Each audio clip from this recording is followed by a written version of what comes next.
Every night my son wanted me to do that for him. And I did, until the night my body gave out.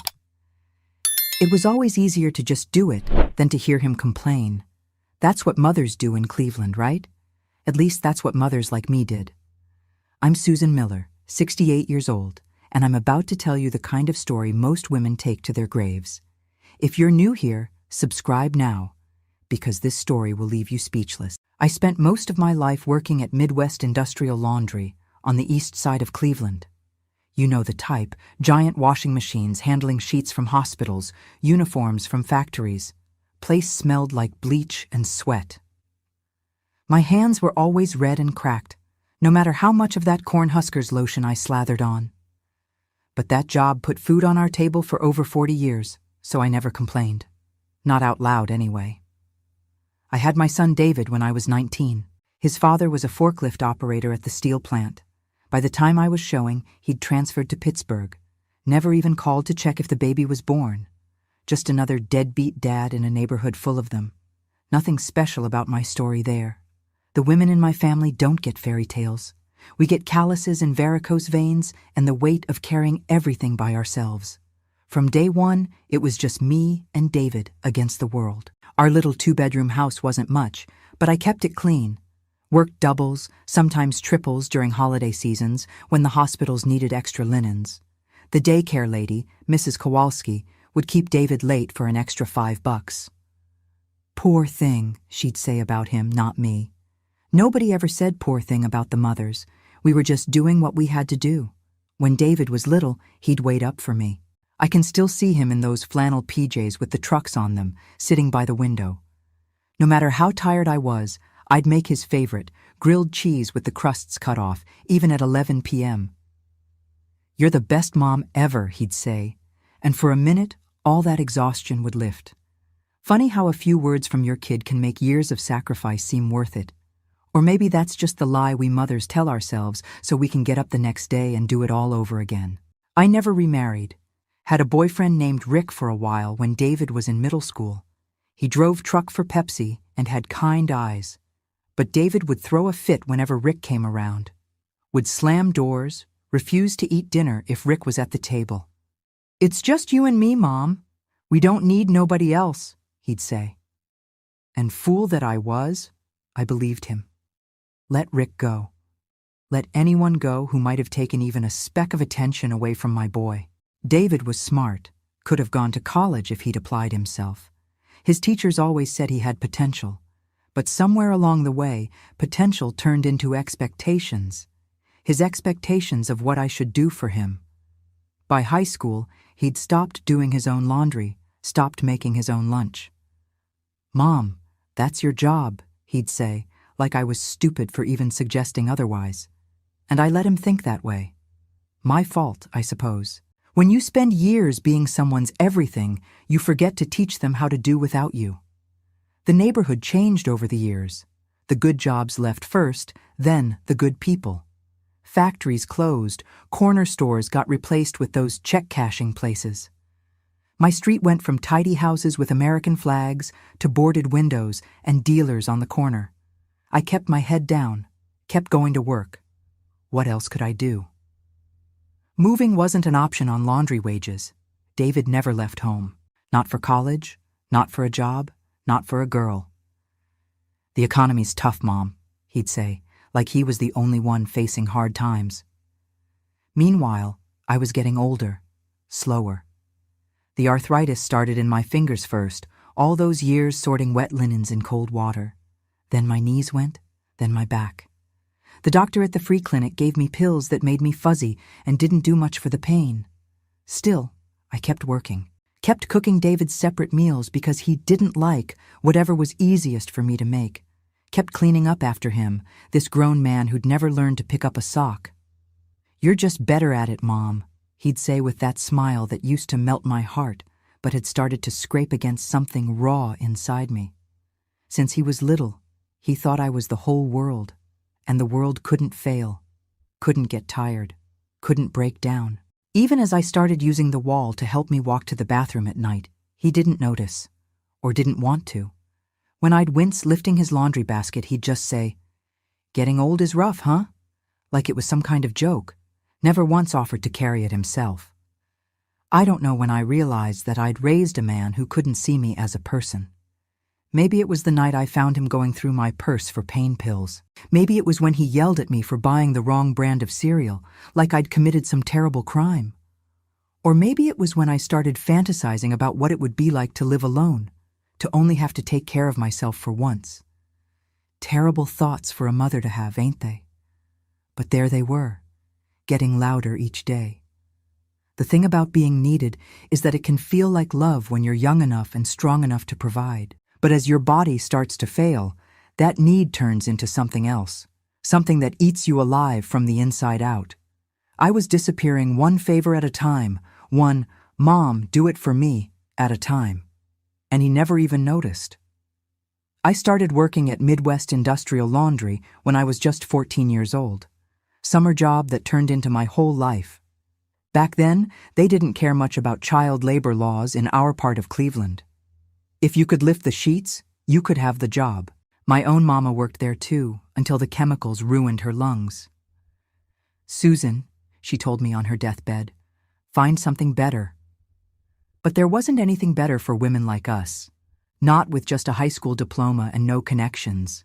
The laundry was hot as hell in summer, cold as ice in winter. We processed linens from 3 hospitals and about a dozen hotels. Mountains of other people's messes. Blood, vomit, God knows what on those sheets. We sorted them with our bare hands before the big industrial washers. No gloves back then, they said it slowed us down. My hands were already rough by the time I turned 16.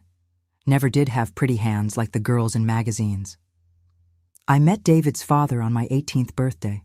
Tom worked at Republic Steel, made good money, took me to Red Lobster for our first date, fanciest place I'd ever been. He had this leather jacket and a Camaro. I thought he hung the moon. We dated for about 6 months before I got pregnant. Told him the news in his car outside the mill. He didn't say much, just nodded and said he'd figure something out. 2 weeks later, I heard he'd transferred to Pittsburgh. Left me a note saying he wasn't ready, like I was.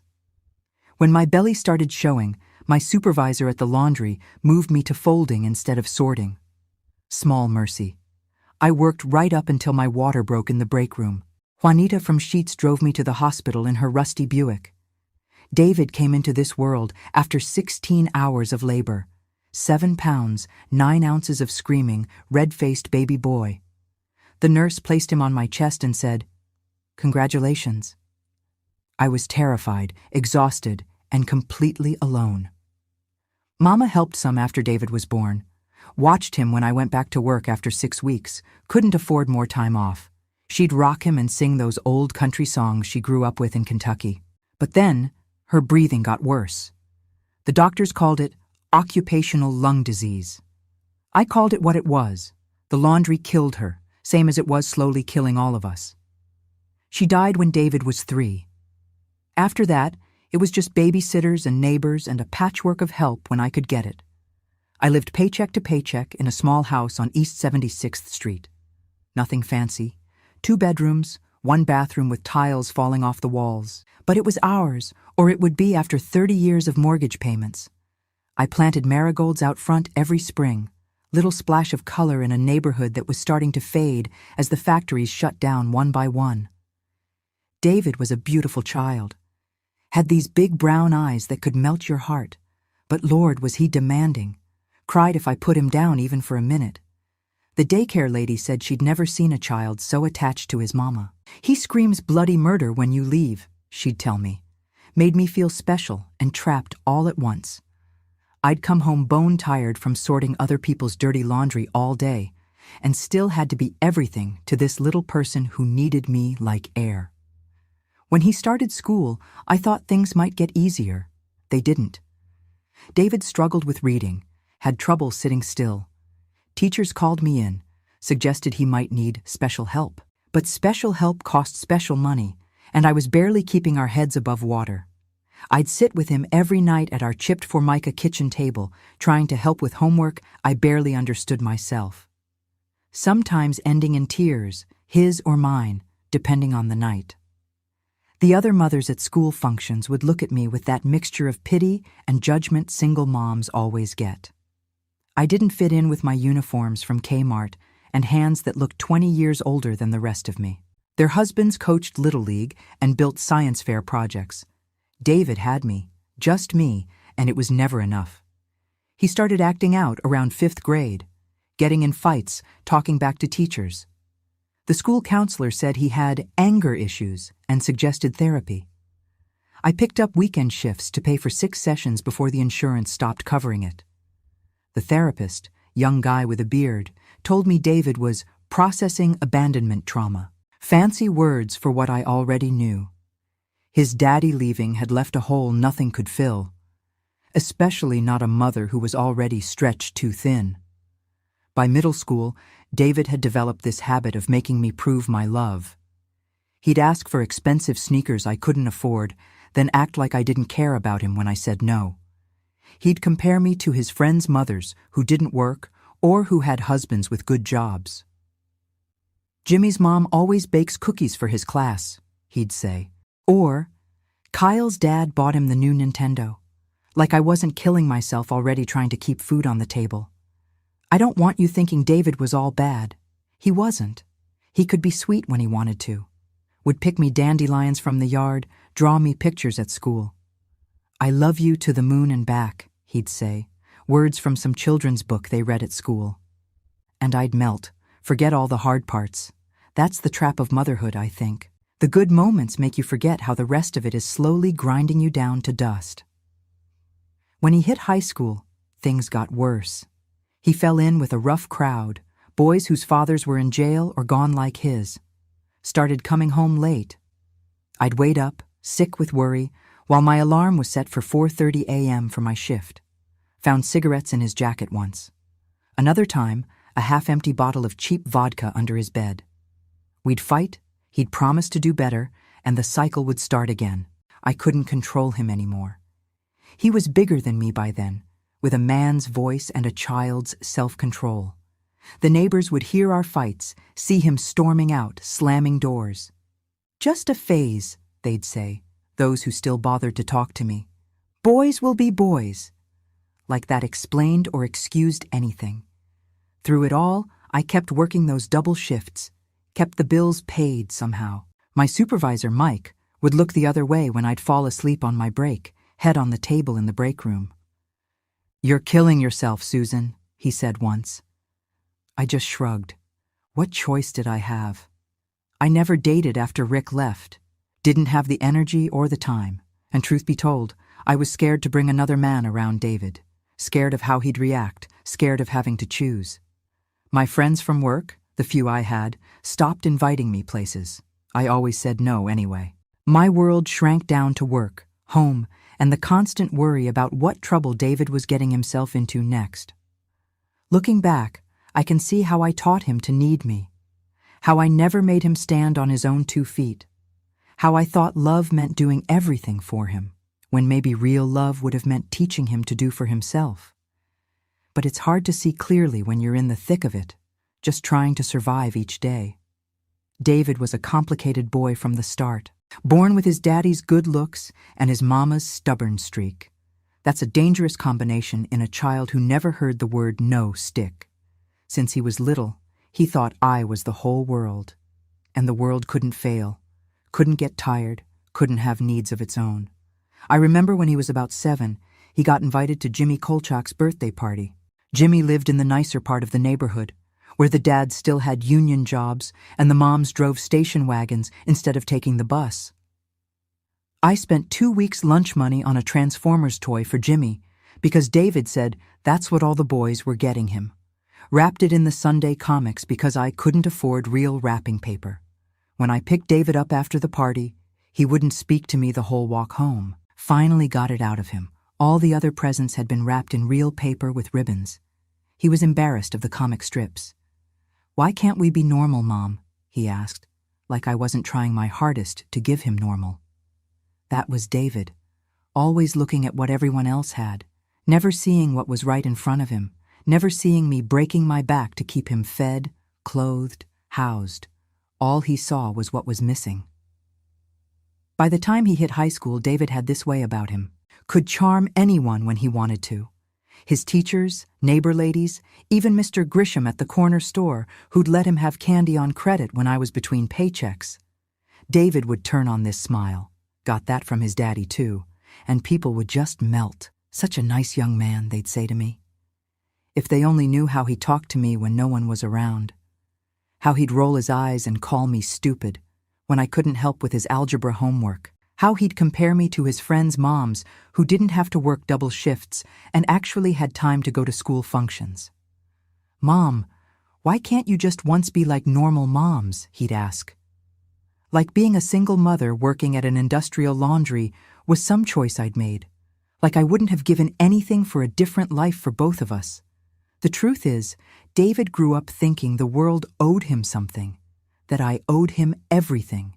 And maybe that was my fault. Maybe in trying to make up for his father not being there, I taught him that love means someone else always putting you first, someone else always doing for you. I didn't know how to be both soft and firm, didn't know how to love him without losing myself completely in the process.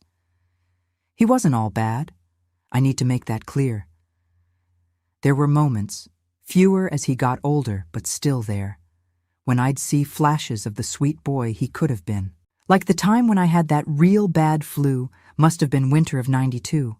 Fever of 103, couldn't get out of bed. David was 16. He made me Campbell's chicken noodle soup, brought it on a tray with saltines arranged in a smiley face. "Got you covered, Mom," he said. For 2 days, he actually took care of me. Then, on the third day, when I was still weak but back on my feet, he asked to borrow $50 for new basketball shoes. Right back to normal, just like that. I don't want to paint him as some kind of monster. He wasn't. He was a boy raised by a tired woman who didn't know how to set boundaries, who thought giving everything was the same as giving love. He learned what I taught him, that his needs came first, last, and always. That no was just a temporary obstacle to getting what he wanted. That women, especially mothers, existed to serve. By the time David finished high school, barely with a D average, I was 41 years old and already feeling like 60. My hands were permanently swollen from arthritis, my back always aching from lifting those heavy wet sheets at work.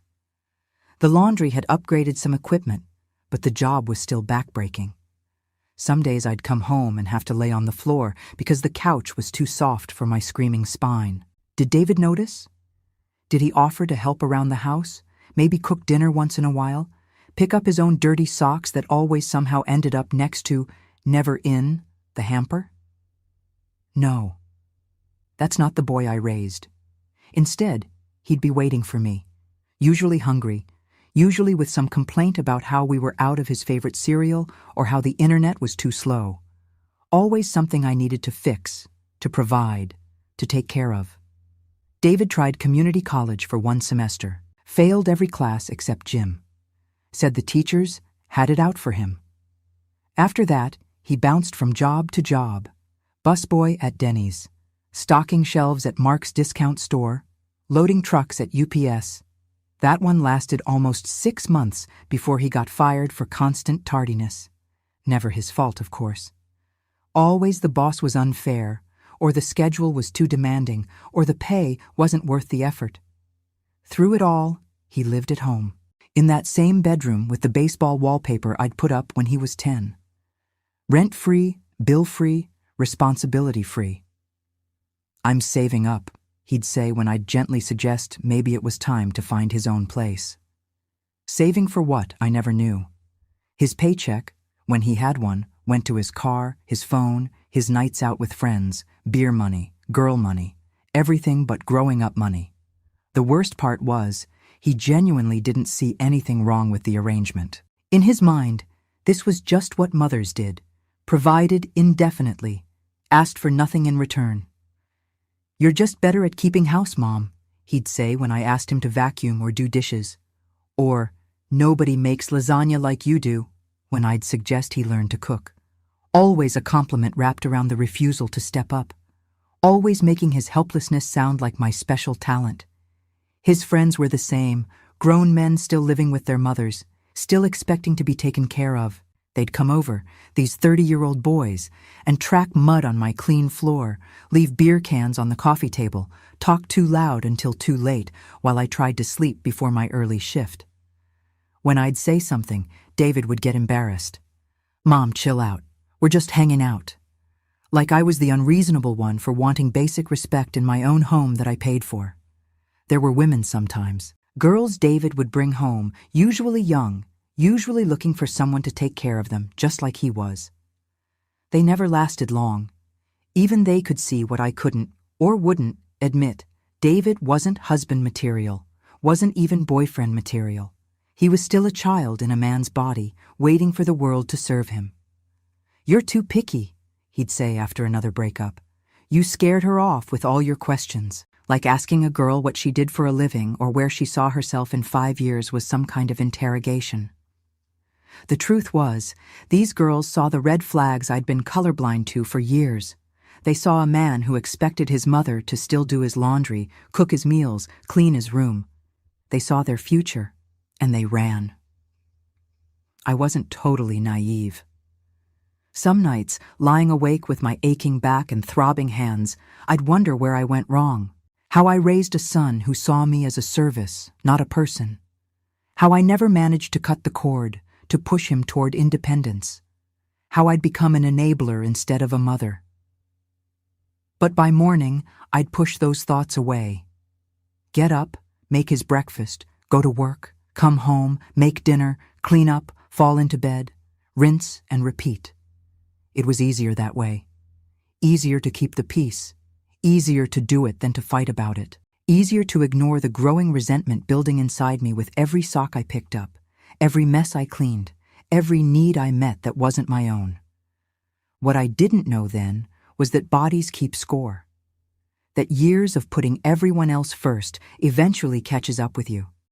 That mothers break too, even the strong ones, especially the strong ones. Even after David turned 35, he still lived at home. Still in that same bedroom, though the baseball wallpaper had long since peeled at the corners. Still eating the meals I cooked, still leaving his dirty dishes in the sink, still treating me like his personal maid service. Only difference was, by then, my body had started sending warning signals I couldn't ignore. It began with my hands. After decades at the laundry, my fingers wouldn't straighten anymore. They curled like claws, stiff and painful, especially in the morning or when it rained. "Arthritis," the clinic doctor said. Gave me some pills that made my stomach hurt and didn't help much with the pain. "Occupational hazard," he called it. Like it was just part of the job description. Trade your body for a paycheck, piece by piece. Then my knees went. Started with a grinding feeling when I climbed the stairs, ended with me having to pull myself up by the railing, one step at a time. The doctor called it wear and tear. Said I should consider a desk job. I almost laughed in his face.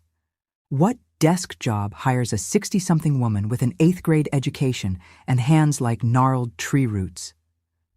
But the real trouble started with my back. One Tuesday morning, I bent down to pick up David's work boots from the middle of the hallway where he'd kicked them off the night before.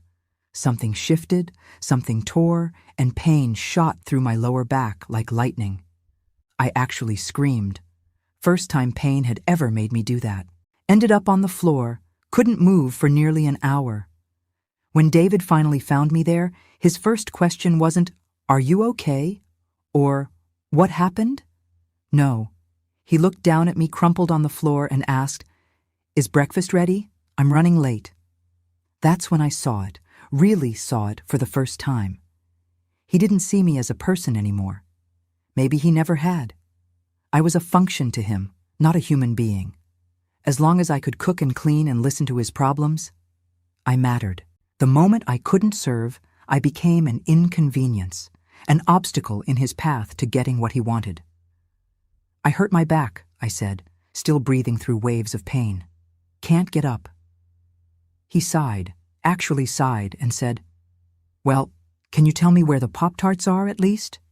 I directed him to the pantry, and he left me there on the floor while he got ready for work.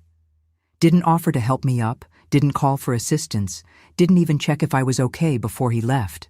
just stepped around me like I was a piece of furniture that had been moved to an inconvenient spot. After he went to work, I managed to crawl to the phone, call my neighbor Gladys. She was 70 herself, but still spry.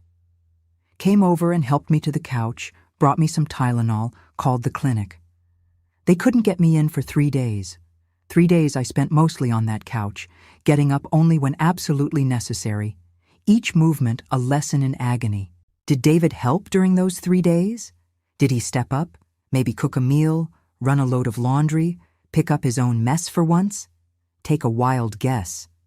He complained about the TV dinner I asked him to microwave for himself. Complained that his work shirts weren't ironed. Complained that the house was getting dusty. "When are you going to be better, Mom?" he asked, like my pain was an imposition on him, like my breaking body was some kind of personal betrayal. The clinic sent me for x-rays I couldn't afford. Diagnosis: degenerative disc disease.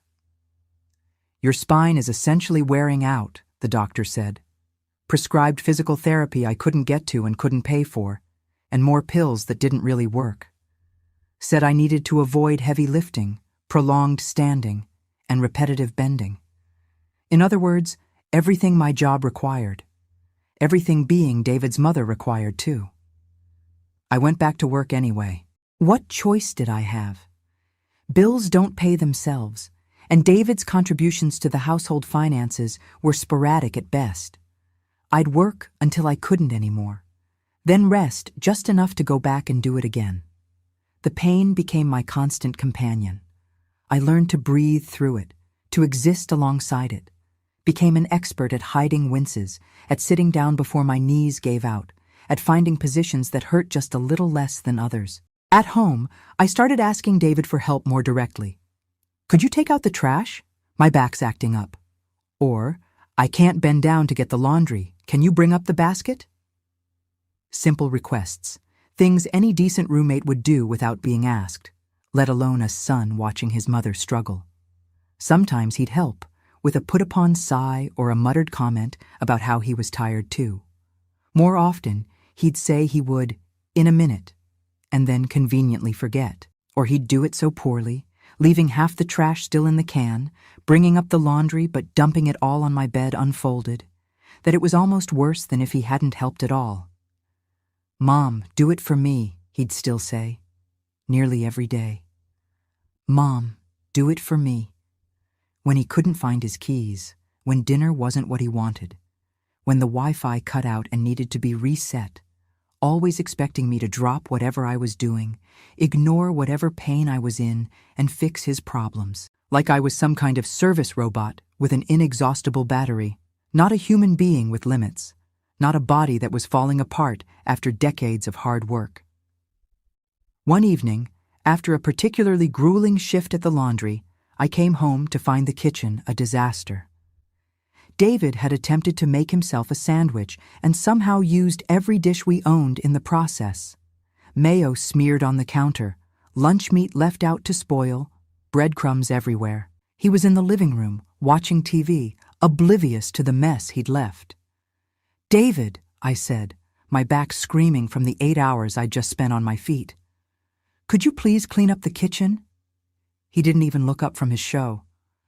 "I'll get to it later, Mom. I'm watching this." Something in me snapped.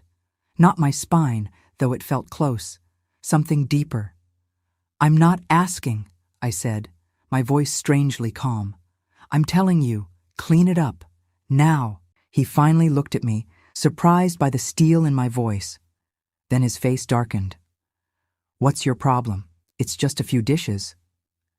"My problem is that I'm 68 years old with a bad back and a grown son who still treats me like his personal servant."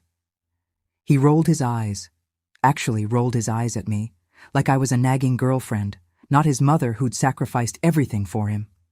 "Geez, dramatic much? If you didn't want to be a mom, you shouldn't have had me." The cruelty of it took my breath away, as if I'd chosen this particular version of motherhood, as if asking for basic respect was the same as rejecting him entirely, as if the only options were complete self-sacrifice or not being a mother at all. I was too tired to fight, too broken. I turned away, shuffled to my bedroom, closed the door, sat on the edge of my bed and felt something I hadn't allowed myself to feel in years. Rage. Pure, molten rage. At David, yes, but also at myself. For enabling him. For never demanding respect. For teaching him that my purpose was to serve his needs, no matter the cost to me. That night, I lay awake thinking about all the little moments that had led us here. All the times I'd said yes when I should have said no. All the responsibilities I'd shouldered that should have been his. All the ways I'd failed to teach him to be a man who could take care of himself, let alone care for others. And if you're feeling this story so far, don't forget to subscribe. I've got more real-life stories that'll hit you right in the heart. The next morning, I woke up earlier than usual. My back felt like someone had replaced my spine with broken glass. But I had a doctor's appointment before work. One I'd been putting off for months because I couldn't afford to miss the hours. One I finally made because the pain had gotten so bad I couldn't ignore it anymore. Doctor. Patel was new at the clinic, young enough to be my daughter. She had kind eyes behind wire-rimmed glasses and hands that were gentle when she examined me. Not like some doctors who poke and prod like you're a piece of meat, not a person who feels pain. Mrs. Miller, she said after reviewing my x-rays, I'm concerned about the degeneration in your lumbar spine. How long have you been having severe pain? I shrugged, winced at the movement. Year? Maybe 2? Gets worse every month. She frowned. And you're still working at the industrial laundry? Still lifting heavy loads? Got bills to pay, don't I? She tapped her pen against her clipboard. Mrs. Miller, Susan, I need to be direct with you. If you continue this type of work, you're looking at potential paralysis. Your spine simply cannot take the strain anymore. The room seemed to tilt a little. Paralysis?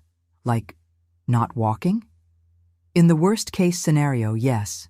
Best case, you're looking at surgery, possibly multiple surgeries and a long recovery period. But what you absolutely cannot do is continue lifting heavy loads. No more than 5 pounds. That's about the weight of a small bag of flour. 5 pounds. The sheets at work weighed more than that when they were dry, let alone soaking wet. David's laundry basket weighed more than that. The garbage bags, the grocery sacks, the vacuum cleaner, all more than 5 pounds. Doctor, I said slowly, what exactly are you telling me? She met my eyes directly. I'm telling you that you need to stop working at the laundry immediately. You need to apply for disability, and you need help at home with any lifting or strenuous activity. I almost laughed. Disability, like that was easy to get. Like the government just handed out checks to broken-down laundry workers without a fight. And help at home? The only other person in my home was a 50-year-old child who couldn't even put his own dishes in the sink. I'll think about it, I said finally. Dr. Patel wasn't fooled. This isn't optional, Susan. Your body is giving you very clear warnings. Ignore them, and you'll find yourself in the emergency room, possibly unable to walk. Is that what you want? Of course it wasn't what I wanted, but what I wanted had stopped mattering a long time ago. What mattered was survival, keeping a roof over our heads, keeping the lights on, keeping food on the table. Even now, with David middle-aged and supposedly self-sufficient, I was the one holding everything together. My paycheck, my labor, my breaking body. I'll figure something out, I said, which wasn't a yes or a no. Dr. Patel sighed, wrote me a prescription for stronger pain medication, and made me promise to come back in 2 weeks. I nodded, knowing I probably wouldn't. Couldn't afford the copay. Couldn't afford the time off work. When I got home that evening, David was waiting. Not out of concern. He hadn't even noticed I'd had a doctor's appointment. He was waiting because the internet was out, and he needed me to call the company. Because at 50, he still claimed he didn't know how to talk to customer service people. I set my purse down, feeling the weight of the new prescription bottles inside. Pills that would blur the edges of the pain, but wouldn't fix the underlying problem. Wouldn't fix anything, really. David, I said, my voice tired, I need to talk to you about something important. He was already distracted, scrolling through his phone. Yeah, in a minute, Mom. Can you call Spectrum first? My show's about to start. No, I said, surprising both of us. This can't wait. The internet can. He looked up, irritated. What's so important? I took a deep breath. I saw the doctor today, about my back. She says I can't work at the laundry anymore, can't lift more than 5 pounds, or I might end up unable to walk. For a moment, concern flashed across his face, a glimpse of the little boy who once brought me dandelions from the yard. Then his brow furrowed. So what? You're quitting your job? How are we going to pay the bills? Not, are you okay, Mom? Not, that's scary. What can I do to help? Just straight to how my medical crisis would inconvenience him. The doctor says I should apply for disability, I said. But that takes time to get approved, if it even does. In the meantime, I need your help, real help, with housework, with expenses. I can't do it all anymore, David. He scoffed. Actually scoffed, like I'd suggested something ridiculous. Mom, you know I'm barely making ends meet at my job.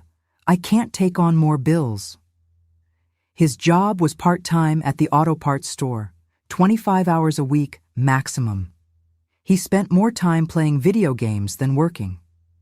Meanwhile, I was still pulling 40-plus hours at the laundry at 68 years old with a deteriorating spine.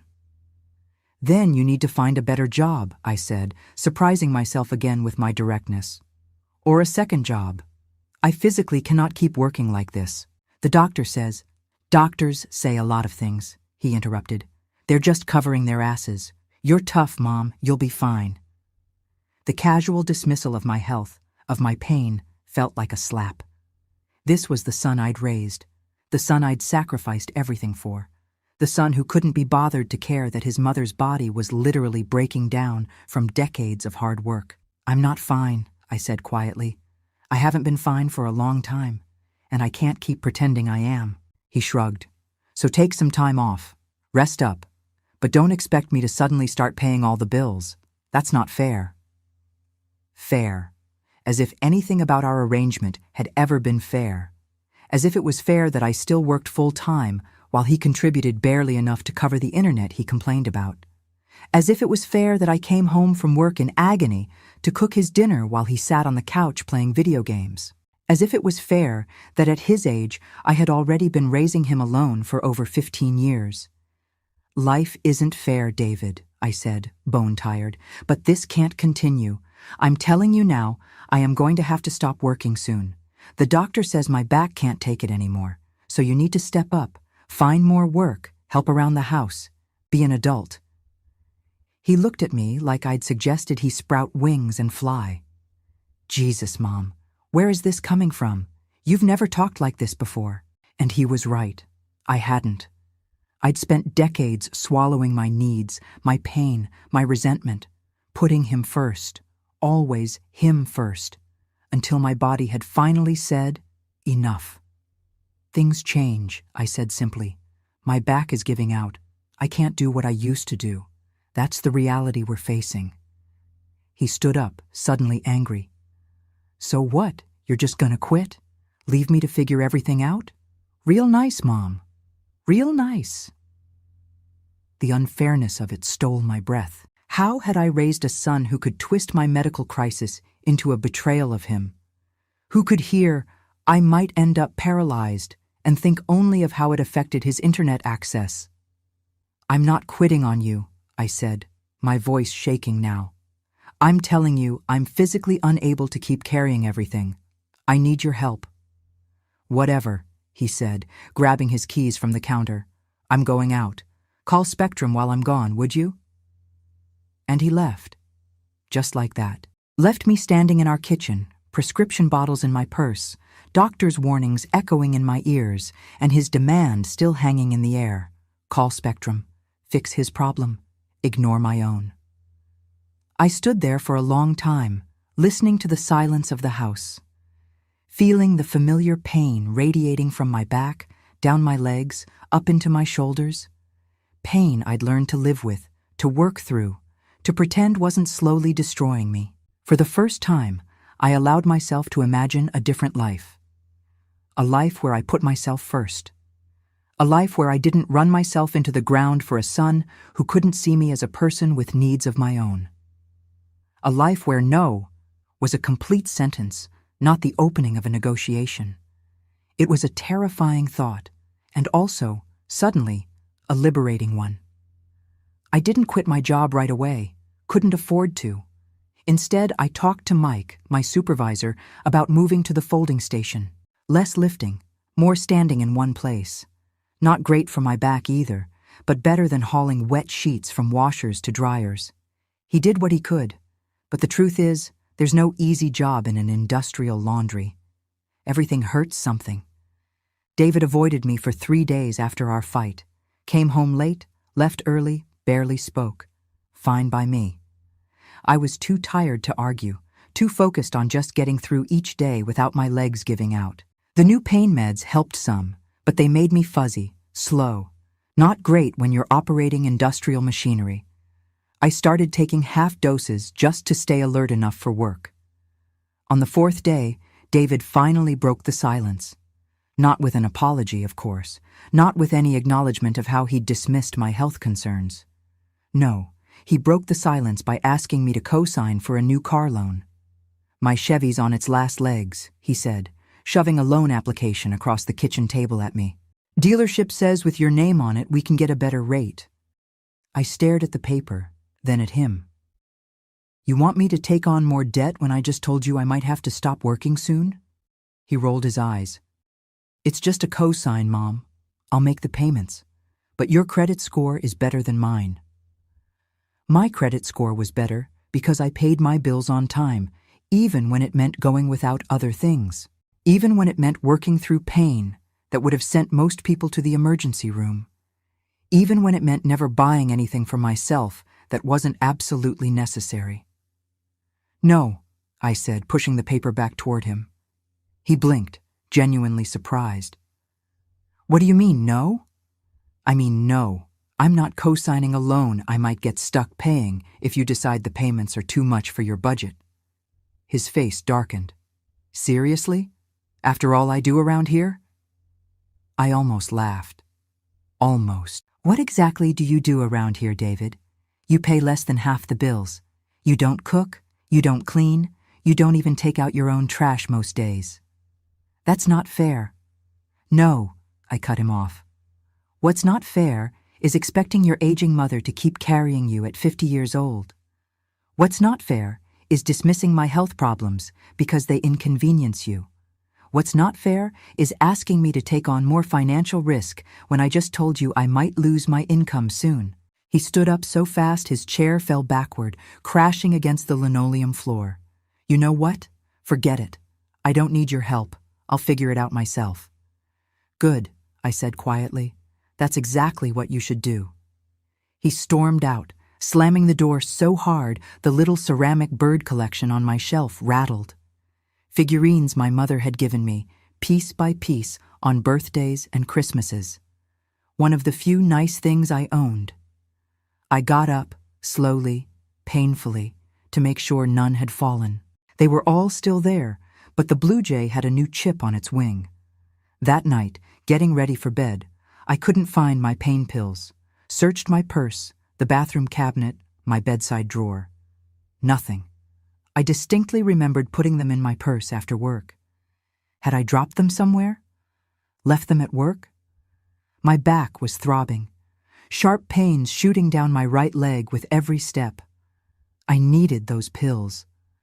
Then a cold realization hit me. David, who'd been caught stealing prescription drugs from a coworker last year.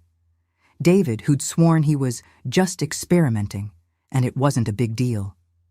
David, who'd promised never to do it again when I'd threatened to kick him out. I went to his room, knocked once, then opened the door. He was sitting on his bed, scrolling through his phone. Ever heard of privacy? He snapped. Where are my pills, David? His face gave it away, that flash of guilt before the defensive anger. What are you talking about? My pain medication, the prescription I just got. Where is it? How should I know? Maybe you left it at work. I stepped further into the room, wincing as my back protested the movement. Don't lie to me. Those pills aren't recreational. They're for severe pain. My pain. Get out of my room, he said, standing up. I don't have your stupid pills. But his eyes darted to his dresser for just a second. Just long enough. I moved toward it, each step sending fire up my spine. Don't, he said. But it wasn't a denial anymore. It was a warning. I opened the top drawer.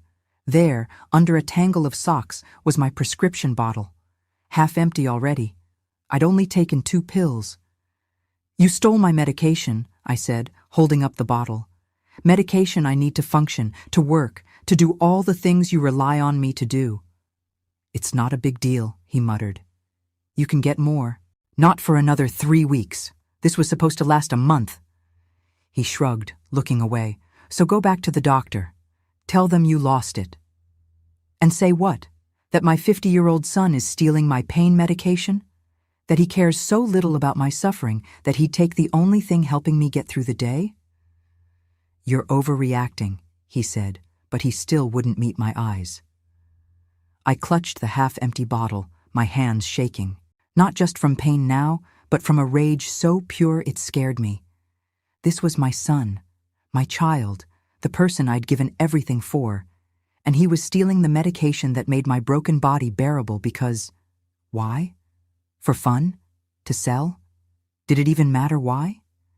Get out, I said, my voice low. Now he looked at me. What? Get out of my house, he scoffed. You're kicking me out over some pills? Come on, Mom, don't be…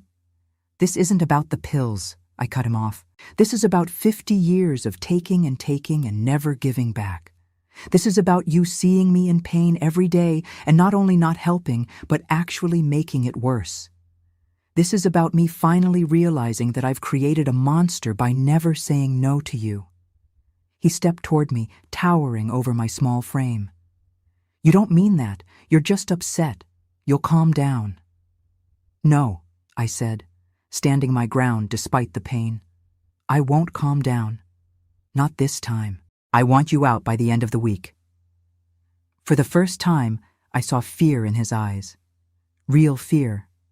The fear of someone who suddenly realizes the safety net they've taken for granted might actually disappear. Where am I supposed to go?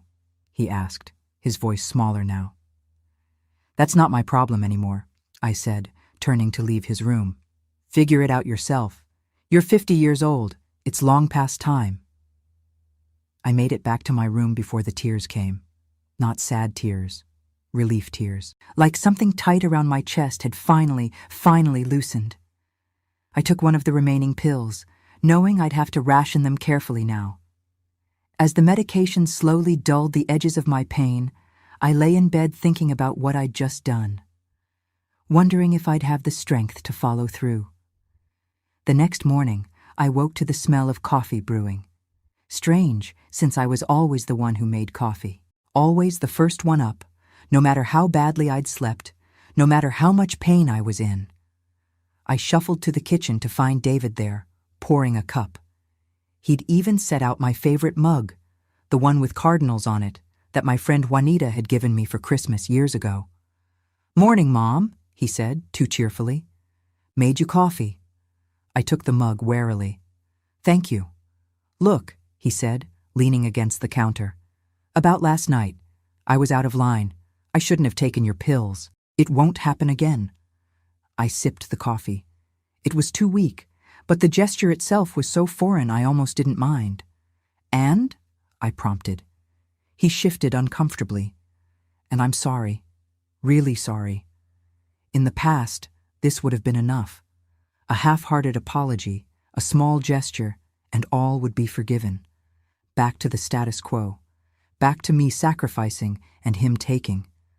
But something had changed in me. Maybe it was the doctor's warning about paralysis. Maybe it was finding my medication in his drawer. Or maybe it was just the culmination of decades of being used up, worn down, taken for granted. I appreciate the apology, I said carefully. But what I said last night stands. I need you to find your own place. The friendly mask slipped. Seriously? After I apologized? After I made you coffee? I set the mug down. David, 1 cup of coffee doesn't erase 50 years of behavior. And an apology doesn't fix the fact that you stole medication I need for a serious medical condition. This isn't a negotiation. I need you out by Sunday. Sunday? David's voice rose, indignant. That's 4 days from now. Where am I supposed to find a place that fast? I took another sip of the weak coffee, buying time. Truth was, I didn't care where he went. For the first time in 5 decades, I was putting myself first. My health, my sanity, my need for peace in what might be my final years. You could try Mark, I suggested. Mark was his friend from the auto parts store, divorced twice, lived in a 2-bedroom apartment across town. Or get a hotel until you find something permanent. A hotel? Do you know how expensive hotels are? I almost laughed. Did I know how expensive things were? Me, who'd stretched every paycheck to the breaking point my entire adult life? Me, who'd never had a vacation, never owned a new car, never bought clothes that weren't on clearance? Figure it out, David, I said, echoing his own dismissive words back to him. That's what adults do. He stormed around the kitchen, opening cabinets and slamming them shut. Looking for what, I had no idea, just making noise, taking up space, making sure I felt his anger. This is bullshit, he muttered. Total bullshit. 1 mistake, and you're throwing me out on the street. 1 mistake? Now I did laugh, a harsh sound that hurt my throat. David, you've been making the same mistake for 50 years, thinking the world revolves around you, thinking your mother exists to serve your needs, taking and never giving back. That's not fair. Life isn't fair, I cut him off. You said it yourself the other day. Well, this is me finally agreeing with you. Life isn't fair. I've given you everything I have, my youth, my health, my entire life, and you've given me nothing but demands and complaints in return. So yes, I'm asking you to leave, because I have nothing left to give. He stopped his theatrical cabinet slamming to stare at me. You don't mean that. You're just upset about the pills. I said I was sorry. I'm not upset about the pills, I said quietly. I'm upset about the fact that you saw me in pain, knew I needed that medication, and took it anyway. I'm upset that even now, you're making this about you and your inconvenience, not about the fact that your actions hurt me. That's why you need to leave, David, because after 50 years, you still don't see me as a person. Something shifted in his face then, a flicker of understanding maybe, or just a realization that his usual tactics, the defensiveness, the guilt trips, the empty promises, weren't working this time. That I meant what I said. Fine, he spat. I'll call Mark, but I'll need money for the deposit if I get my own place. Of course he would ask for money even now. Even as I was finally setting a boundary, he was looking for ways to extract one last thing from me. No, I said simply. No? He looked genuinely shocked. Mom, I can't just... I said no. I've supported you financially your entire life. That ends now. You have a job. You have savings, or should have, given how little you've contributed to this household. Use that. His face contorted with a rage I recognized all too well. The rage of a spoiled child denied a toy. The rage of a man who had never heard the word no stick. You know what? He shouted. Keep your money. Keep this whole goddamn house. I don't need your help.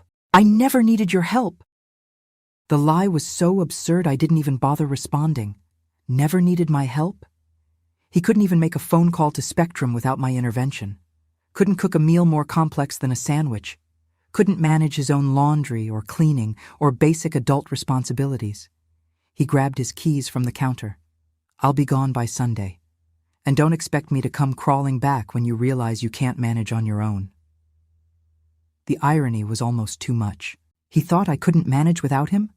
He, who had been a burden rather than a help for decades? Goodbye, David, I said, turning away from him.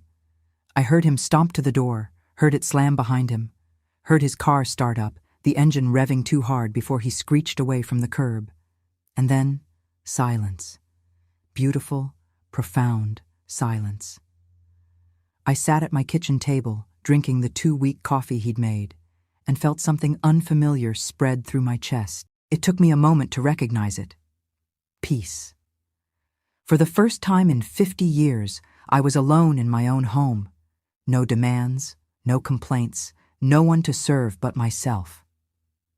The next few days passed in a blur. David came and went, packing his things in sullen silence. I stayed out of his way, worked my shifts at the laundry, came home, and savored the growing emptiness of the house. With each box he removed, each drawer he emptied, I felt lighter, like I was reclaiming space, physical and emotional, that had been occupied for too long. On Sunday morning, he made his final trip, loaded the last of his belongings into his car and a borrowed pickup truck from Mark. He didn't say goodbye, just left his house key on the counter and walked out, closing the door with unusual gentleness. As if, even in this final act, he couldn't give me the satisfaction of a clean break. I waited until I heard both vehicles drive away. Then I walked slowly through the house, taking inventory of what remained. The walls were bare where his posters had hung. The living room looked bigger without his recliner and gaming console. His bedroom, soon to be just a spare room, was stripped down to the mattress and empty dresser. 50 years of motherhood, and all I had to show for it was an empty room and a quieter house. No warm relationship, no fond memories to sustain me.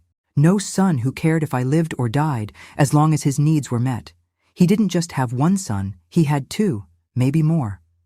If you want to hear more stories like this, go ahead and subscribe now. I sat on the edge of his bare mattress and allowed myself to feel the full weight of what had just happened. I had evicted my only child, pushed away the person I'd centered my entire life around, cut the cord that had bound us together, however dysfunctionally. Conventional wisdom says a mother should feel devastated by such a break, should be racked with guilt and grief, should be questioning her decision, wondering if she'd done the right thing. But all I felt was relief, deep, bone-settling relief, like putting down a heavy load I'd been carrying for far too long. That evening, I soaked in a hot bath, something I rarely did when David was home. He always used up all the hot water, always complained if I took too long in the bathroom. I added Epsom salts for my aching muscles and lay there until the water cooled, thinking about what came next. I still had my job for now, still had bills to pay, still had a body that was breaking down a little more each day.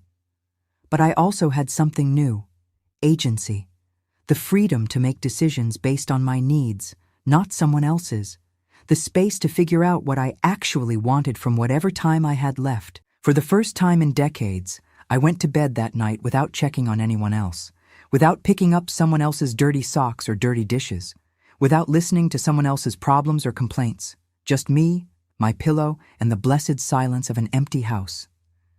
I slept better than I had in years. The first week without David was strange. I kept expecting to hear his heavy footsteps, his complaints, the constant background noise of his existence. Kept automatically cooking too much food, setting 2 places at the table before catching myself. Kept waiting for the other shoe to drop, for him to show up at the door, broke and desperate, expecting to be taken back in. He didn't come. Not that first week. Not the second. I heard from Mark that David had moved in with him temporarily, was looking for his own apartment, was telling everyone who would listen that I'd lost my mind and thrown him out for no reason, that I was getting senile and couldn't take care of myself anymore. Let him talk. The neighbors who'd watched me trudge to the bus stop at 4:30 every morning for decades, who'd seen David come and go at all hours without ever holding down a steady job, knew the truth. And the ones who believed him? Well, they didn't matter much to me anyway. What did matter was figuring out what came next. Dr. Patel hadn't been exaggerating. My back was getting worse, not better. Even with the reduced lifting at the folding station, every shift left me in agony. The medication helped, but not enough, and I was running out faster than I should have, thanks to David's theft. 2 weeks after David left, I had a follow-up appointment with Dr. Patel. She took one look at me struggling to get onto the examination table and shook her head. "You're still working, aren't you?" she said, not really a question. I nodded.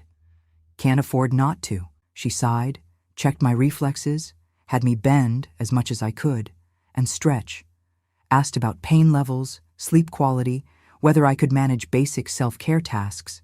My answers clearly troubled her. "Susan," she said finally, "I need you to listen to me very carefully. Your spine is deteriorating rapidly. The disc degeneration we saw on your last x-rays is progressing. If you continue working, especially in a physically demanding job, you are looking at permanent nerve damage, possibly paralysis. This isn't a maybe scenario, it's a when scenario." I swallowed hard. "How long do I have before it gets that bad?" She spread her hands. "Impossible to say exactly. Could be 6 months, could be 6 weeks. Depends on how much stress you put on your body, but what I can tell you with certainty is that you need to stop working immediately. File for disability. Look into Medicare if you're not already enrolled. Find help for household tasks." "I just got rid of my help," I said with a bitter laugh, telling her about David's departure. To her credit, Dr. Patel didn't judge, just nodded and made notes in my file. "That sounds like it was a difficult but necessary step. But now you need to focus on your health, on building a support system that actually supports you." Support system. The word sounded foreign. I'd never had one of those. Had always been the support system for others. "I don't know where to start," I admitted. Dr. Patel surprised me then. Instead of just handing me some pamphlets or referrals, she actually sat down on her little stool and spent time helping me make a plan. Called in a social worker who happened to be at the clinic that day. Between the three of us, we mapped out a strategy. Step 1. File for disability immediately. The social worker, a no-nonsense woman named Shanice, warned me it would likely be denied the first time. They deny everyone the first time, just on principle, but that I shouldn't give up. Step 2. Talk to my supervisor at the laundry about medical leave under the Family and Medical Leave Act. It wouldn't pay much, but it would protect my job while I sorted out disability. Step 3. Look into community resources. Meals on Wheels for days when cooking was too painful. The Senior Center's transportation program for getting to medical appointments. The church down the street that had a volunteer program for helping elderly residents with household chores. Elderly. That word stuck in my craw. I was only 68, didn't feel elderly in my mind, even if my body disagreed. But I swallowed my pride and took the pamphlets, the phone numbers, the referrals. Promised to follow up, to at least make the calls. That night, sitting at my kitchen table surrounded by paperwork, I felt overwhelmed. How had I gone from the family provider, the strong one, to someone who needed to call a church to ask for help taking out the garbage? How had decades of hard work led to this, a broken body and a stack of forms to beg for assistance? For a moment, just a moment, I considered calling David, asking him to come back, to help navigate this new landscape of need. But then I remembered how he'd stolen my medication, how he'd dismissed my pain, how he'd made every problem about himself, even as I was breaking down right in front of him. No, I'd find another way. The next day, I called Mike at the laundry, told him I needed medical leave. He wasn't surprised, had seen me wincing, moving slower, taking more breaks, said he'd get the paperwork started, said my job would be there when I could come back. We both knew I probably wouldn't be back. 54 years at the same place, ended not with a retirement party or a gold watch, but with medical leave paperwork and disability forms. Not exactly how I'd imagined my career would end. After calling Mike, I made myself tackle the disability application. Online, because I couldn't manage the bus trip downtown to the Social Security office. 3 hours of answering questions, scanning documents, trying to make my case that yes, I was truly unable to work, that this wasn't a choice or a preference, but a medical necessity, that my body had finally given out after decades of service. When I hit submit on the application, I felt nothing. No relief, no accomplishment, just a dull awareness that I'd just officially labeled myself as broken, as less than, as someone who needed help rather than someone who gave it. The silence of the house pressed in on me. For 50 years, I'd been defined by motherhood, by work, by service to others. Who was I now? Just an old woman with a bad back and an uncertain future. That night, I didn't sleep. Lay awake, listening to the house settle, to the occasional car passing outside, wondering what would happen if disability was denied, if my savings ran out before approval came through, if my back gave out completely and I couldn't even get out of bed. Who would know? Who would check on me? Who would care? The next morning, moving stiffly after the sleepless night, I made myself a cup of coffee and sat at the kitchen table. Watched the sun rise through the small window over the sink. Thought about all the mornings I'd stood at that sink, rushing to pack lunches, wash dishes, get out the door to catch the bus to work.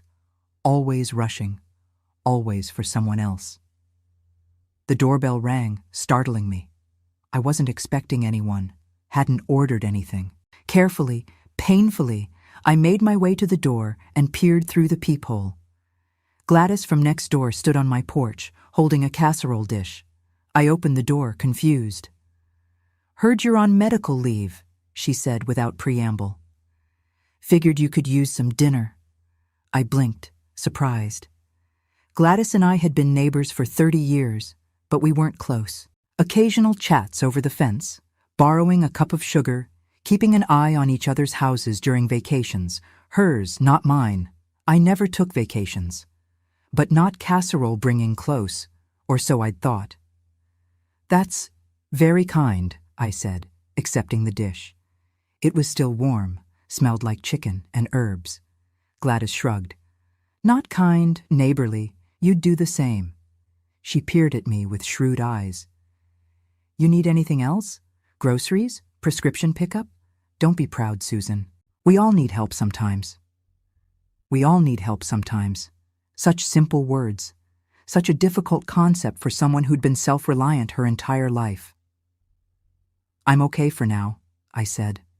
"But thank you. Really." She nodded, turned to go, then paused. "Book club meets at my place Thursday nights. Nothing fancy. Just some old broads like us talking about whatever we're reading, or not reading." She smiled slightly. "You should come. Get out of the house." Before I could respond, she was heading back to her own porch, waving over her shoulder. 7 o'clock. Bring wine if you want, but not necessary." I stood in the doorway long after she'd gone, holding the warm casserole dish, feeling something unfamiliar bloom in my chest. Something that felt dangerously like hope. I didn't go to Gladys's book club that first Thursday. My back was particularly bad that day, and the thought of sitting in an unfamiliar chair for hours made me wince. But the following week, I dragged myself over there, clutching a bottle of cheap wine and feeling ridiculous. Like a teenager at her first party, nervous and out of place. Gladys's living room was crowded with women about my age. Some I recognized from the neighborhood, others I'd never seen before. They'd arranged chairs and couch space in a rough circle, and there was a coffee table laden with cheese and crackers, store-bought cookies, and several other bottles of wine. "Susan!" Gladys called when she saw me hovering in the doorway. Come in, come in. Everyone, this is Susan from next door. Susan, this is everyone." There was a chorus of hellos, and someone, a plump woman with silver hair and bright red lipstick, patted the couch cushion next to her. "Plenty of room here, honey. And this couch is good for bad backs, nice and firm." I sat carefully, trying not to grimace. The woman was right. The couch was better than most for my spine. She introduced herself as Marlene, a retired nurse who lived 3 blocks over. "Gladys says you worked at the industrial laundry," she said. "Girl, that's harder work than most men ever do in their lives. No wonder your back's shot." There was something validating about her matter-of-fact acknowledgement. Not pity, not dismissal, just recognition of reality. I found myself relaxing a fraction. The book that month was some mystery novel I hadn't read, but it didn't seem to matter. The discussion meandered from the plot to the characters, to the women's own lives, to politics, to complaints about adult children and grandchildren, to recipes and health tips and neighborhood gossip. No one seemed to mind that I didn't contribute much. Just being there, listening, occasionally nodding or smiling, seemed enough. By the end of the evening, I'd learned that Marlene had been widowed twice. First one died, second one I threw out, so I count them both as departed. That the tiny woman named Ruth had been a civil rights activist in the 60s, that Gladys had secretly always wanted to be a lounge singer, and that every woman in that room had some kind of chronic pain or health issue they were managing. Bodies wear out, said Frances, a former elementary school teacher with gnarled hands from rheumatoid arthritis. Especially women's bodies. We use them hard, and no one ever tells us to slow down.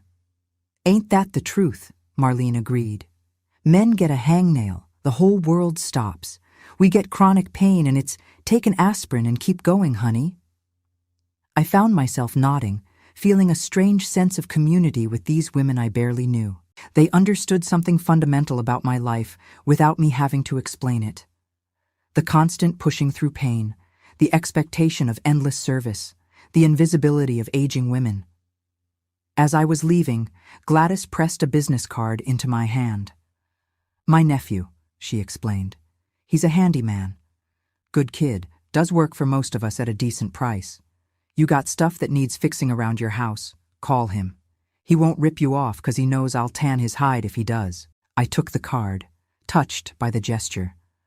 Thanks, Gladys, for this and for inviting me tonight. It was nice. She waved off my thanks. Come back next week. We're doing potluck, not books. Bring whatever's easy. No one here's judging. I walked the short distance back to my house slowly, mindful of the uneven sidewalk in the dark. The night air was cool but not cold, smelling of someone's charcoal grill and late-blooming flowers. For the first time in weeks, I wasn't thinking about my back pain or disability paperwork or how I was going to make ends meet. I was just present, in the moment. Aware of the slight breeze, the distant sound of traffic, the weight of Gladys's nephew's business card in my pocket. The house seemed emptier than usual when I returned. Not in a sad way, but in a way that highlighted possibilities. Without David's constant presence, his possessions, his needs filling every corner, the space was becoming mine again. I could redecorate if I wanted, move furniture, paint walls, make choices based solely on my preferences. The thought was both exhilarating and terrifying. After 5 decades of considering someone else's needs first, the freedom to choose for myself felt almost overwhelming. What did I even like? What colors appealed to me? What would make this house feel like my home, not just the place where I'd raised a son who no longer lived here? I didn't have answers that night, but for the first time, I was asking the questions. The next week brought news about my disability application. Denied, just as Shanice had predicted. Appeal immediately, she advised when I called to tell her. And get your doctor to write a stronger letter. Be explicit about exactly what you can't do. No sugarcoating. I followed her advice, spending another tedious afternoon filling out appeal forms online. Dr. Patel came through with a letter that left no room for misinterpretation about the state of my spine and the risks of continued work. Patient cannot lift more than 5 pounds, cannot stand for more than 30 minutes at a time, cannot bend or twist without severe pain, cannot sit without support for more than 45 minutes, she wrote, making me sound completely helpless. The worst part was, she wasn't exaggerating much. My body was betraying me more each day, regardless of how carefully I moved or how religiously I took my medication. Simple tasks, washing dishes, making the bed, carrying in groceries, had become complex exercises in pain management. I'd developed a mental map of my house based on places I could sit or lean if the pain suddenly spiked. Had started keeping a phone in my pocket at all times in case I fell and couldn't get up. This was my life now. Not what I'd planned, not what I'd worked for, but what I had. Instead of dwelling on it, I called Gladys's nephew about fixing my leaky kitchen faucet. He came the next day, a burly man in his 40s with his aunt's no-nonsense demeanor. Fixed the faucet, replaced a broken porch step I'd been carefully stepping over for months, and charged me half what I expected. When he noticed me wincing as I wrote him a check, he asked quietly if I needed help with anything else around the house. "I'm okay," I said automatically, the response so ingrained I didn't even think about it. He gave me a look remarkably like his aunt's. My mom was the same way. Never asked for help till she couldn't get out of bed anymore. "Don't wait that long, Ms. Miller. I got a clear schedule Thursdays." After he left, I sat at my kitchen table with its newly non-dripping faucet and thought about what he'd said. About waiting too long. About the stubborn pride that kept me from accepting help until crisis hit.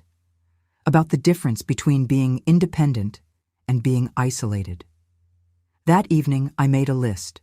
Things I could still do without pain. Things I could do, but with difficulty. Things I simply couldn't do anymore without risk. The last category was longer than I wanted to admit.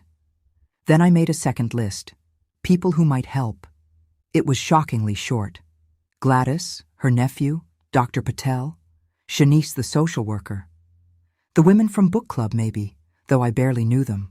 Not David, not any other family. They were all gone now. Not friends from work. We'd been friendly, but never spent time together outside the laundry. The brevity of the list should have depressed me. Instead, it clarified something. My world had become too small. Centered entirely around work and David, I'd let other connections wither. Had turned down invitations, missed neighborhood gatherings, avoided church socials, always too tired, too busy, too focused on just getting through each day. If I was going to survive this new chapter, disabled, aging, alone, I needed to expand my world, not contract it further.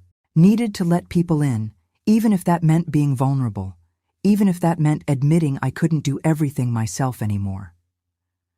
The next day I called Gladys's nephew and asked if his Thursday offer still stood. Asked if he could help me install a grab bar in my shower, a task that had been on my mental list for months, but that I knew would be beyond my physical capabilities now.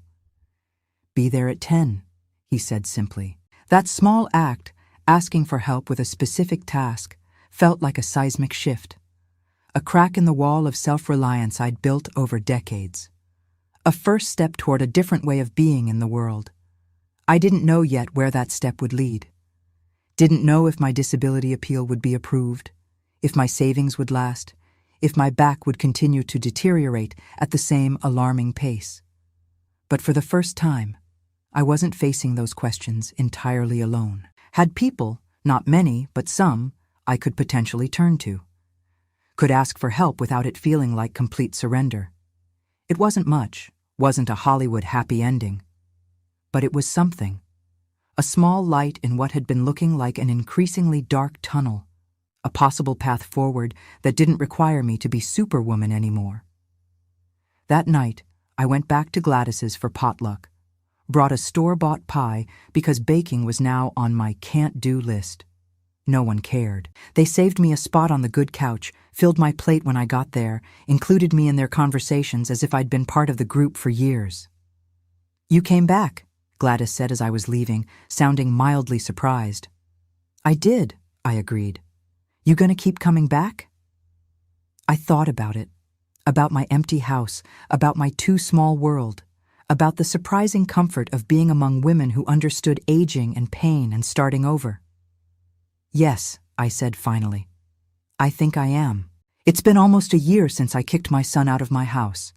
Almost a year of living alone for the first time in my entire life. Almost a year of learning who Susan Miller is when she's not defined by being somebody's mother or somebody's employee. Turns out I'm still figuring that out. Maybe I always will be." My disability was finally approved on the third try, 8 months after my initial application. The back pay helped clear some of the medical bills that had piled up, but the monthly checks are barely enough to live on. I supplement with what little savings I had and the small pension from the laundry. It's tight, real tight some months, but I make it work. Always have. My back didn't get better, Dr. Patel says it never will. The damage is permanent. Decades of hard labor don't just reverse themselves because you finally stop. On good days, I can move around the house without too much pain, maybe even walk to the end of the block and back. On bad days, I don't get out of bed except to use the bathroom. I've learned to work with what each day gives me, not fight against it. Fighting just makes the pain worse. The grab bar in my shower led to other modifications around the house. Gladys's nephew, Jim's his name, though I still think of him as Gladys's nephew most days, installed a railing along the hallway, put in one of those raised toilet seats that makes it easier to get up and down, rearranged my kitchen so the things I use most are at counter height. Small changes that make a big difference in my daily life. I pay him when I can. Other times, I watch his kids after school when his wife's working late. They're good kids, 10 and 12, do their homework at my kitchen table and tell me about their days. The sound of young voices in the house again is nice, especially knowing they'll go home after a few hours. No permanent responsibility, just temporary connection. I've become a regular at Gladys's Thursday gatherings. Sometimes it's books, sometimes just potluck and gossip. I don't always talk much, but I'm always welcome. The women there have become something I never expected to have at this stage of my life. Friends, real ones, the kind who check on you when you miss a meeting, who bring soup when you're sick, who understand when you can't make it because your back is acting up. Marlene, the retired nurse, has been especially helpful. Showed me exercises that sometimes ease the pain, recommended a better pillow for sleeping, goes with me to doctor appointments when they might involve complicated information or decisions. Says it's just professional interest, but I know better. It's kindness, plain and simple, the kind I'm still learning to accept without feeling like I owe something in return. Ruth, the tiny former activist, got me involved with a senior advocacy group that meets at the community center once a month. They fight for better healthcare access, affordable housing, transportation options for seniors who can't drive. Small battles in a system stacked against aging bodies, but meaningful ones. I help stuff envelopes when my hands cooperate, make phone calls to remind people about meetings, take notes during sessions. Nothing physically demanding, but it makes me feel useful, part of something larger than my own problems. David still hasn't spoken to me, not directly. I hear about him occasionally through neighborhood gossip. He found his own apartment eventually, has a new girlfriend, still works at the auto parts store, though he's management now. Part of me hopes he's finally growing up, learning to stand on his own. Another part knows it's more likely he's found someone new to take care of him, to do for him what I did for 50 years. I don't miss him. That's the hardest truth to admit, even to myself. I don't miss the constant demands, the ingratitude, the feeling that no matter how much I gave, it was never enough. I miss who I thought he would become when he was small. Miss the potential I saw in that little boy with the big brown eyes. But the man he grew into? No. I don't miss him at all. Sometimes I wonder if that makes me a bad mother. If real maternal love is supposed to be unconditional, endless, able to withstand any amount of taking without resentment, if the fact that I finally reached my limit means I failed at the one job society tells women we're born to do. But then I think about what that kind of love cost me, my health, my happiness. Decades of putting someone else's needs before my own, to the point where I didn't even know what my own needs were anymore, to the point where my body literally broke down from the strain of constant giving. That can't be right. Can't be what motherhood is supposed to be. A slow suicide of self for someone who doesn't even notice the sacrifice. There has to be a balance, a way to love without disappearing completely. I never found that balance with David, but maybe that's okay. Maybe it's enough that I finally found my own voice, my own boundaries, even if it took 68 years to do it. Last month, I started painting. Nothing fancy, just watercolors on cheap paper from the dollar store. Frances from book club teaches art at the senior center on Tuesdays, and she convinced me to try. Worst case scenario, you hate it and never come back, she said. Best case, you discover something new about yourself. My first attempts were terrible. Wobbly trees, lopsided flowers, colors bleeding into each other in ways I didn't intend. But there was something soothing about the process. The focus required to hold the brush with my arthritic hands. The way the colors spread across the damp paper, unpredictable but beautiful in their randomness. The simple fact of creating something that hadn't existed before. I've gotten a little better with practice. Not good, but better. Francis says I have an interesting perspective. Pretty sure that's art teacher code for still terrible but trying. But I don't mind. I'm not aiming for gallery shows, just for the quiet joy of putting brush to paper and seeing what happens. My latest painting, a sunrise over Lake Erie, is hanging on my fridge now. First thing I've put there that wasn't a bill or a reminder note in years. It makes me smile when I see it, not because it's particularly good, but because it's entirely mine. No one told me to paint it. No one judged it, or critiqued it, or demanded I do it differently. It's just mine. A small expression of the person I'm becoming in this late chapter of my life. The house is different now. I've rearranged furniture to make it easier to navigate with my bad back. Painted the living room a soft blue instead of the beige it's been since we moved in 40 years ago. Put up curtains I actually like instead of the practical dirt-hiding browns I chose when David was small. Small changes that make this space feel like mine, not just the place where I raised a child who no longer speaks to me. I still have bad days, days when the pain is overwhelming, when loneliness hits hard, when I worry about the future and how I'll manage as my body continues to betray me.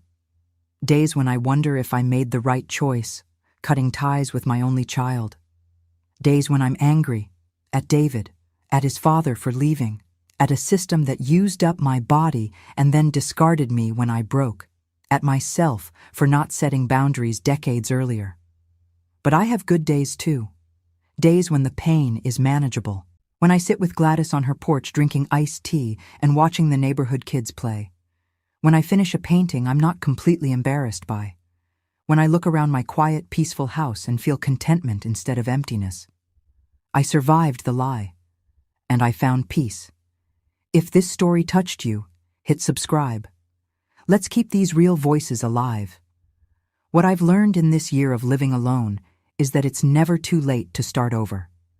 Never too late to draw a line and say, no more. Never too late to discover who you are beyond the roles that defined you for decades. It's not easy. There are no magical transformations, no sudden lifting of burdens. Just small steps forward, small moments of joy, small discoveries about yourself that accumulate over time into something like wisdom. I don't know how much time I have left. My body reminds me daily of its fragility, its finitude. But whatever time remains is mine now. Mine to spend as I choose, with people who see me as a complete person, not just a function or a resource. Mine to fill with small pleasures, a good book, a new painting, a conversation with a friend, the simple satisfaction of a home that reflects my taste, not anyone else's. It's not the life I planned, not the life I worked for all those years at the laundry. Certainly not the life I imagined when I held my newborn son 50 years ago, full of hopes for both our futures. But it's the life I have, and for the first time and as long as I can remember, it feels like it truly belongs to me.